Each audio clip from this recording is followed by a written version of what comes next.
Welcome. In front of me I have Gigaset GX290 and I'm going to show you how we can get this animated galaxy wallpaper.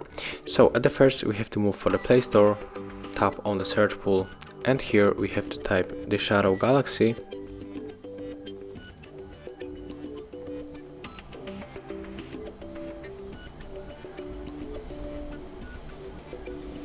You can also take it from this quick list. And we have to get this application from the maxels.net with this icon. And when you get it and it finished download, just open, just click on the open, and here we have to tap open one more time and just smoothly go for the set wallpaper.